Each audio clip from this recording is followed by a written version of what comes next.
नमस्कार दोस्तों, study point में आपका स्वागत है। मैं मोरपाल आपका स्वागत करता हूं। पिछले वीडियो में हमने सौरमंडल में सूर्य के बारे में हमने पढ़ा था, तो अगर आपने हमारा पिछला वीडियो नहीं देखा हो तो उसको देख लें। अब चलते हैं हम सौरमंडल के अन्य ग्रहों के बारे में। कभी कभी क्वेश्चन यहीं से स्टार्टिंग से ही पूछ लिया जाता है कि सौरमंडल में कितने ग्रह हैं, तो कितने हैं? 8 ग्रह, 4 बाहरी और 4 आंतरिक। अब इन ग्रहों के बारे में चर्चा करते हैं। ये जो आंतरिक ग्रह हैं वो ठोस रूप में पाए जाते हैं। किसमें? ठोस रूप में पाए जाते हैं। इनको पृथ्वी ग्रह भी बोलते हैं या आंतरिक ग्रह भी बोलते हैं। आंतरिक ग्रह। देखिए, वीडियो देखने से पहले कॉपी और पेन लेके बैठें, जिससे कि अगर कोई शब्द हमको कठिन लग रहा है तो उसको कॉपी पे नोट करें, जिससे कि हमको समझने में आसानी हो। और वीडियो को स्किप ना करें, वीडियो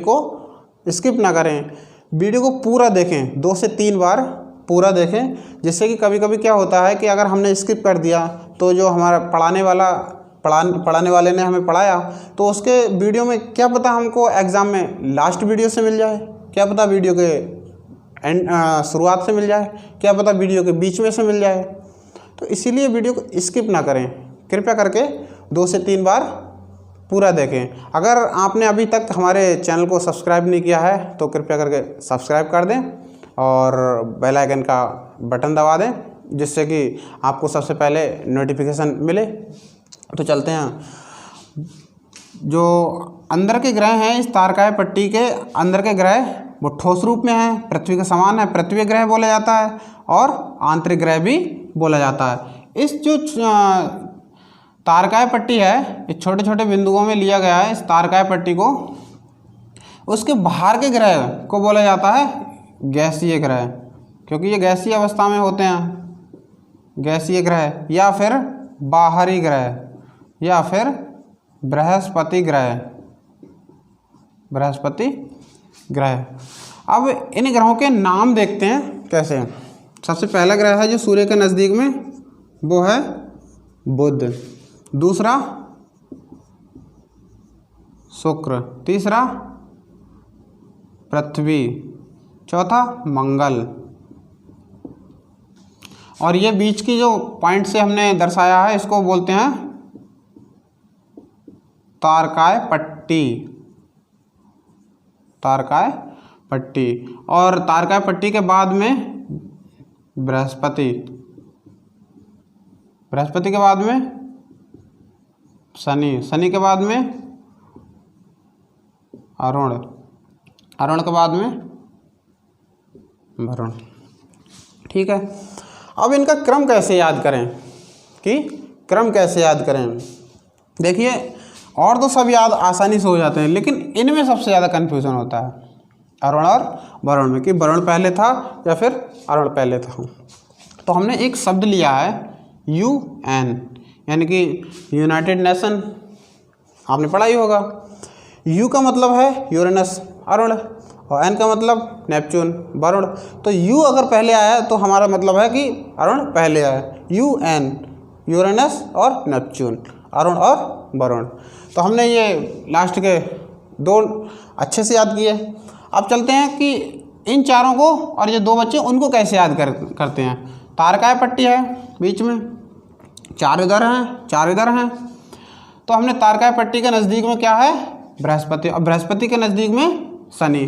तो हमने इन चारों को अच्छे से पढ़ लिया। अब आते हैं आंतरिक ग्रह जो 4 हैं। तारकाय पट्टी के अंदर कौन सा ग्रह है? मंगल ग्रह। और सूर्य के नज़दीक में कौन सा ग्रह है? बुध। बचा कितना? शुक्र और पृथ्वी ग्रह, यानी कि 2 ग्रह बचे। बुध के बाद में शुक्र और तीसरे नंबर पे पृथ्वी। तो हमने इस प्रकार से आसानी से याद किए, यानी कि तारकाय पट्टी के जो बाहर हैं उनको बृहस्पति ग्रह, शनि ग्रह, अरुण, वरुण, और सूर्य से नज़दीक बुध, शुक्र, पृथ्वी और मंगल।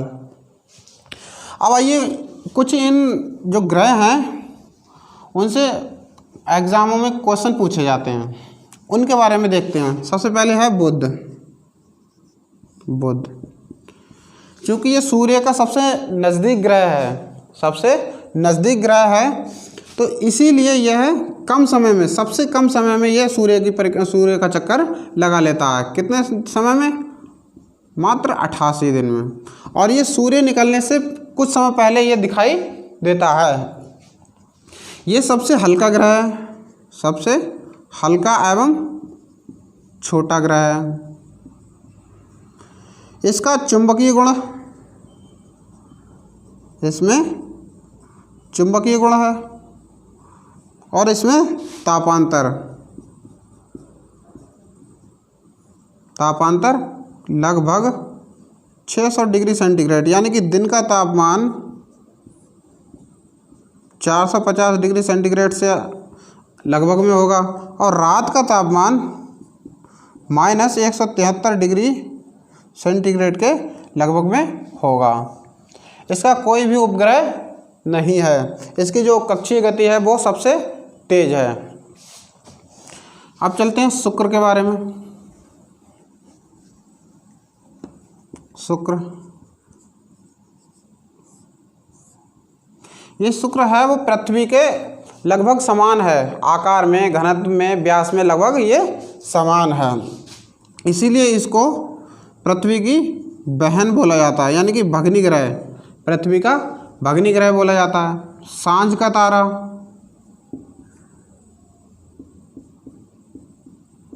सांझ का तारा, भोर का तारा या सुबह का तारा, सुबह का तारा, सबसे चमकीला ग्रह, सबसे चमकीला ग्रह, और इसका भी कोई उपग्रह नहीं है। अब चलते हैं पृथ्वी की तरफ।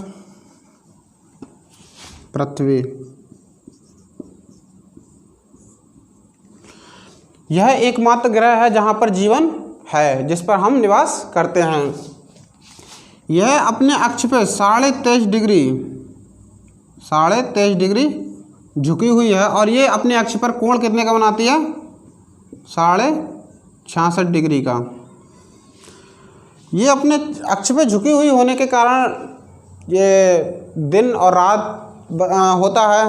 कह सकते हैं कि जो दिन और रात होते हैं, दिन और रात वो परिभ्रमण गति से होते हैं, जो कि जो पृथ्वी ये है अपने अक्ष पर घूमती हुई ये 23 घंटा 56 मिनट 4 सेकंड में ये पूरा चक्कर लगाती है, जिसके कारण ही दिन रात होते हैं। लगभग ये 24 घंटा। क्वेश्चन में अगर इसमें तो लगभग आएगा नहीं, अगर आ जाता है तो इसको भी याद करना है। 23 घंटा 56 मिनट 4 सेकंड और अबाउट आ जाए कि लगभग 24 घंटा ये अपने अक्ष पर पूरा चक्कर लगा लेती है। अब सूर्य का पूरा चक्कर कितने दिनों में लगाती है? सूर्य का चक्कर जो है वो 365 दिन 6 घंटा, इतने समय में यह सूर्य का चक्कर लगाती है। इसी कारण से यह ऋतु परिवर्तन होता है, जिसको परिक्रमण काल भी इसका बोलते हैं। अब ये 6 घंटे जो हैं वो लीप वर्ष में जोड़े जाते हैं, यानी कि जब हर चौथे साल में 28 की जो फरवरी होती है उसको 29 का कर दिया जाता है और इसको ऐड कर लिया जाता है। इसको नीला ग्रह भी बोलते हैं। और नीला ग्रह क्यों बोलते हैं? क्योंकि 71% इस पे जल है। जल की इस 71% उपस्थिति के कारण ये नीला दिखाई देता है।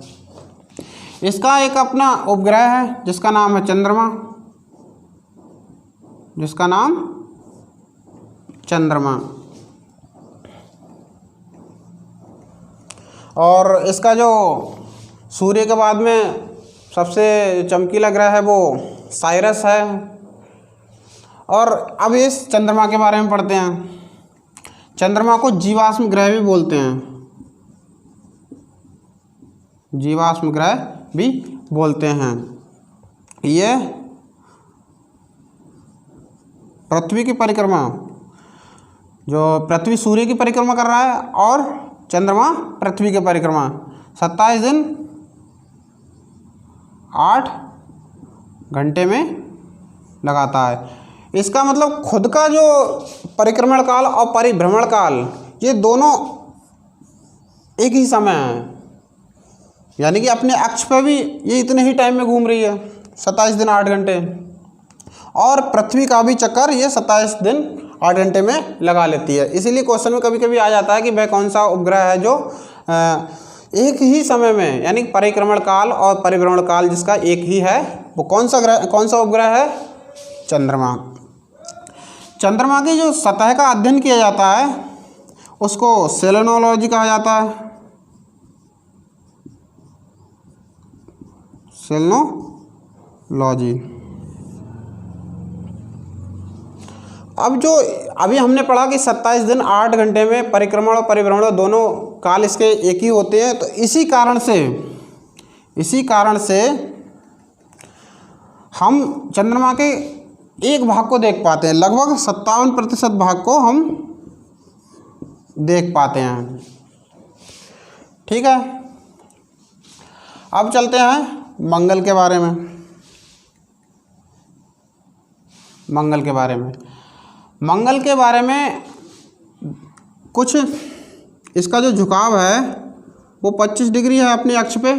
मंगल जो है 25 डिग्री अक्ष पे झुका हुआ है, पृथ्वी के लगभग समान, और पृथ्वी के समान ही इसमें ऋतु परिवर्तन भी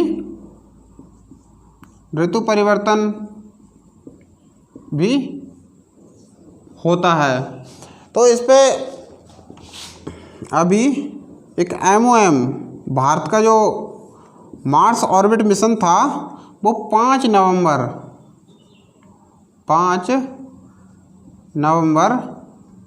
2013 को भेजा गया था, जो 24 सितंबर सन 2014 को पहले ही प्रयास में ये पहुंच गया था। ये भारत का स्वदेशी उपग्रह था जो इसरो से लॉन्च किया गया था।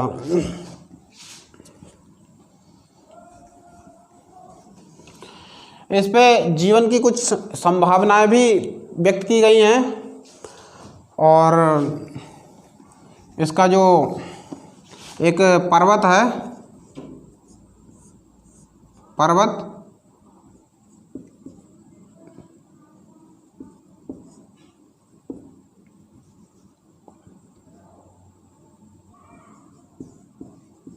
निक्स ओलंपिया, वो हिमालय पर्वत से 3 गुना ऊंचा है।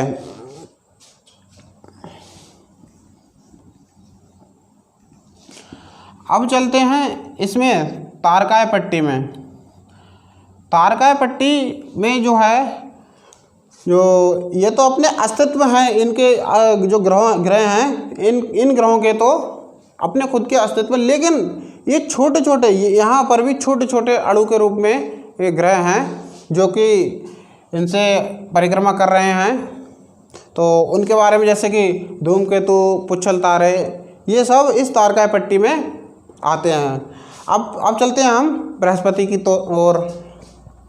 बृहस्पति की ओर चलते हैं। तो बृहस्पति सौरमंडल का सबसे बड़ा ग्रह है और सबसे अधिक समय में सूर्य की परिक्रमा करता है। और दूसरा, इसमें एक तो सबसे पहले अधिक समय में सूर्य की परिक्रमा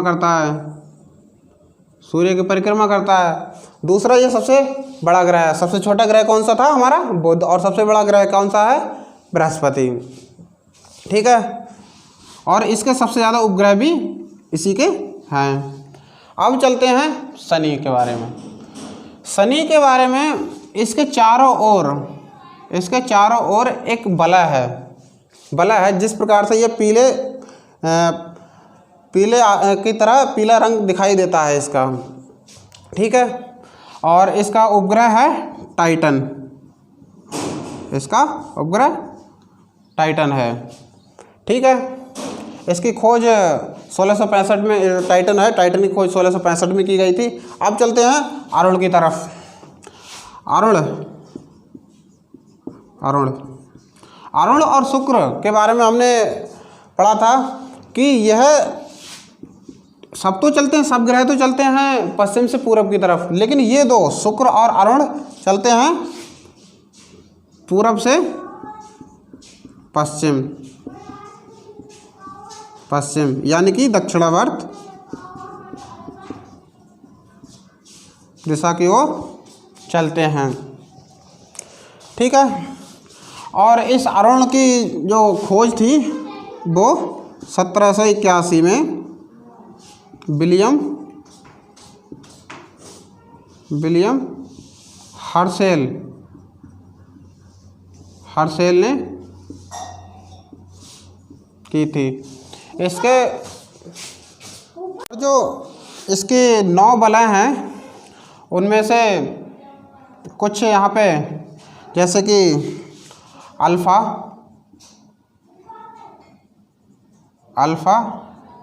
दूसरा बीटा, तीसरा गामा, चौथा डेल्टा और पांचवा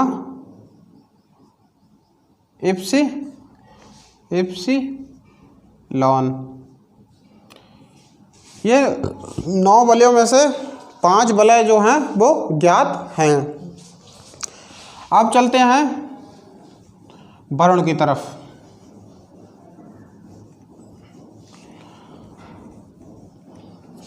वरुण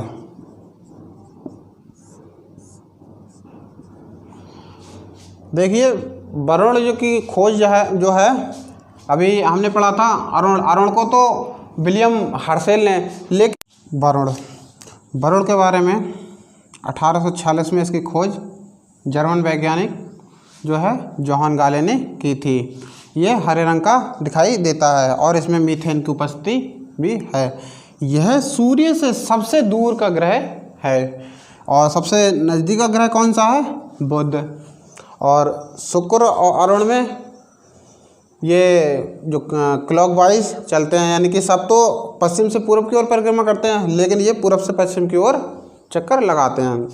तो इस वीडियो में हमने सौरमंडल के बारे में पढ़ा और उम्मीद करता हूँ ये वीडियो आपको पसंद आया हो। अगर वीडियो पसंद आया हो तो शेयर करें, चैनल को सब्सक्राइब करें और बेल आइकन का बटन ज़रूर दबा दें। नमस्कार।